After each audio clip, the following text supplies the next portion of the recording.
In the interwar years, the China Bazaar district of Calcutta was a dense, murky labyrinth of narrow alleys and transient lodgings.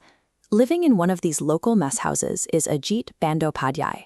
He's a young university graduate surviving on a modest inheritance, looking for inspiration to write literature rather than join the daily grind. The boarding house is run by Dr. Anukul, a seemingly benevolent homeopathic doctor who provides cheap lodging for bachelors. But outside the doors of this quiet residence, the neighborhood is terrorized by a ruthless underground drug trafficking ring. The syndicate's enforcer has a terrifyingly clever method. He carries out hits on busy roads, ringing a loud bicycle bell at the exact moment of the murder to completely mask the victim's cries. The local police are completely baffled by the string of bodies. The residents of the boarding house are left vulnerable, unknowingly sleeping at the epicenter of an active crime wave. Into this tense atmosphere walks a 23-year-old stranger named Atul Mitra. He claims to be just another unemployed youth looking for work, yet his demeanor betrays his mundane cover story. He is quiet, analytical, and intensely watchful.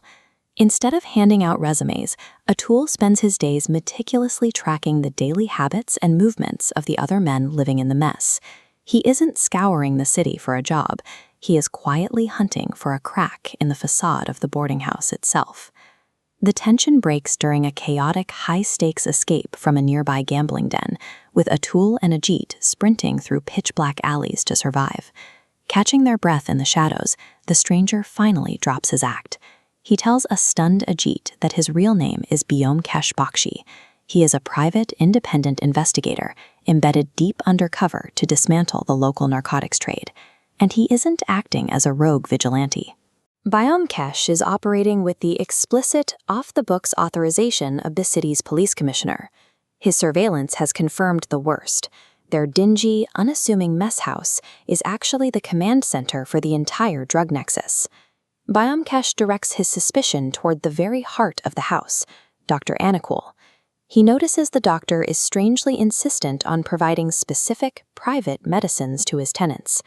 This homeopathic lab provides the doctor with a perfect laboratory for refining narcotics and a charitable reputation that serves as an ironclad alibi. The investigation reveals a lethal pattern. Anukul has already eliminated an informant and their fellow tenant, Ashwini, using his medical access to silence anyone who witnessed the drug operation.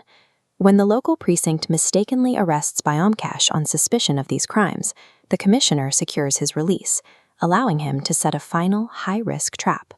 To catch a killer hiding behind a mask of science, Byomkesh must present himself as a helpless victim needing the doctor's care. Returning to the mess, Byomkesh plays the fool. He accepts a dose of nighttime medicine directly from the doctor, fully aware it is intended to drug him into a stupor. Instead of drinking it, Byomkesh stuffs pillows beneath his bedsheets to mimic a sleeping form, then conceals himself in the dark corners of the room. At midnight, the door creeps open. Dr. Anukul slips inside and viciously plunges a dagger deep into the center of the decoy. Before the doctor can pull the blade out, Byomkesh steps from the shadows, catching the drug lord weapon in hand and closing the case. The entire sting succeeded not through brute force or a massive police raid, but by exploiting the killer's own arrogance.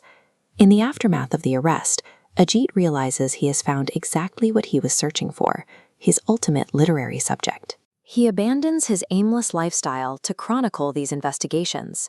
The two men move out of the China Bazaar slums and lease a 3-story home on Harrison Road, accompanied only by their attendant, Putiram. Settling into their new headquarters, Byomkesh rejects the traditional, imported labels of detective or investigator. He instead mounts a brass plaque by the front door. It reads, Byomkesh Bakshi, Satyanweshi, the seeker of truth. The case of the China Bazaar boarding house was closed, but for the chronicler and his friend, the work of truth-seeking was just beginning.